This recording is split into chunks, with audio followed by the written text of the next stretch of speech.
When the system of justice doesn't work, Bronson does. When the courts can't do what they must, Bronson will. Bronson fighting all the evil that men do. As requested by Movie Club member Nico over on my Patreon, here's my review of The Evil That Men Do.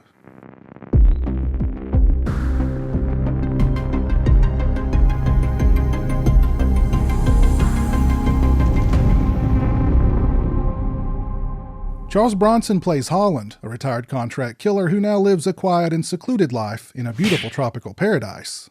Maybe I got into the wrong line of work.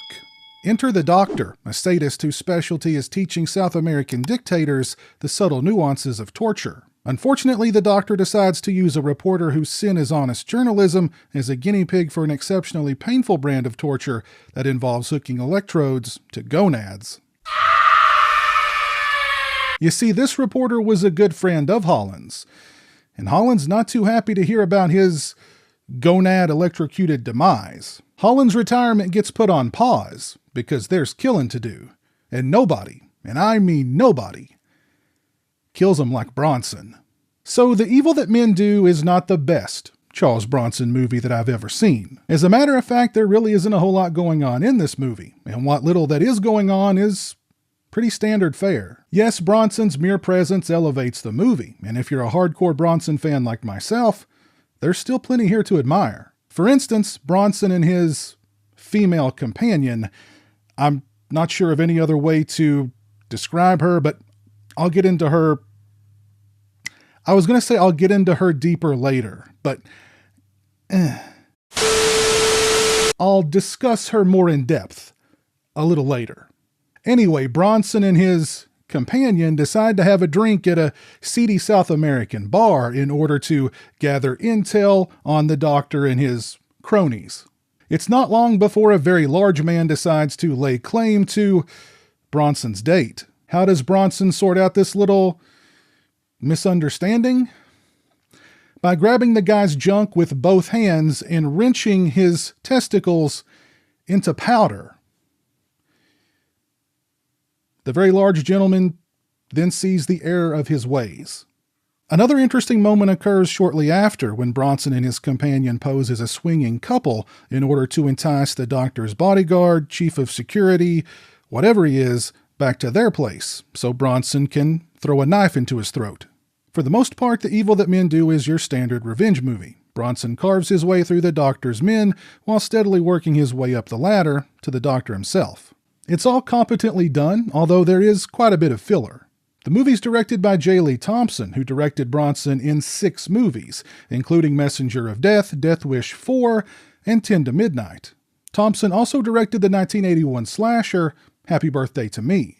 What kinda sucks about this movie is the inclusion of the character Rihanna, played by Teresa Saldana. She's actually the wife of the murdered reporter and wants to tag along with Bronson while he does his thing. This is despite the fact that not only is she putting her life in danger, she's putting Bronson's life in danger because he has to protect her, but she's also putting the life of her young daughter in danger. Rihanna and her daughter are intended to give Bronson's character a semblance of humanity, I guess.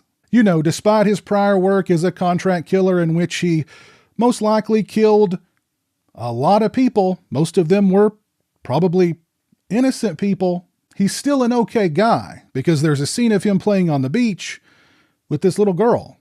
Ultimately, all Rihanna does is complain, get herself into a situation that Bronson has to bail her out of, and then complain some more.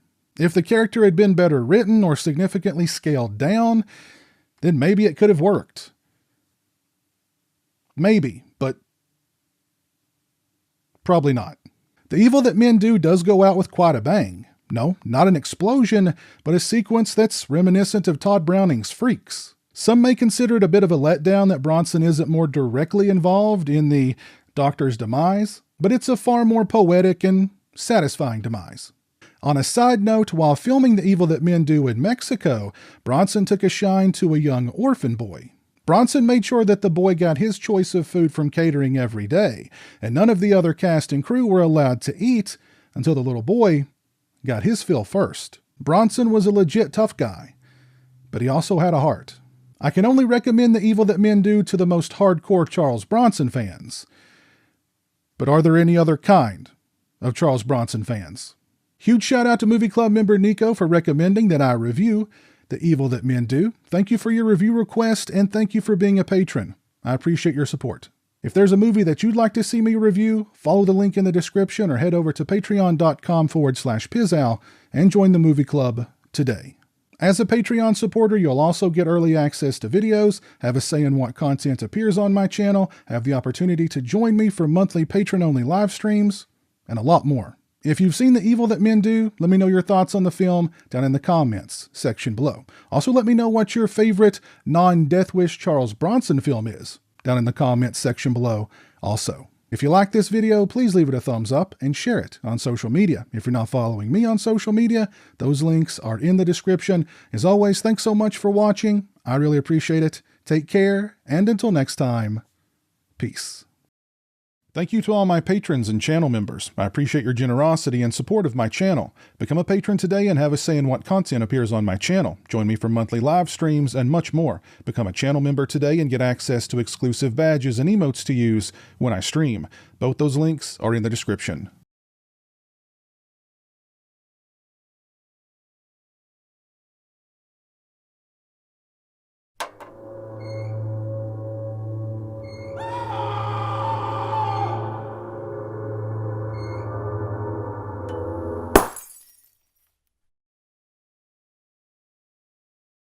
Say hello to the internet, Jeremy. Hello to the internet.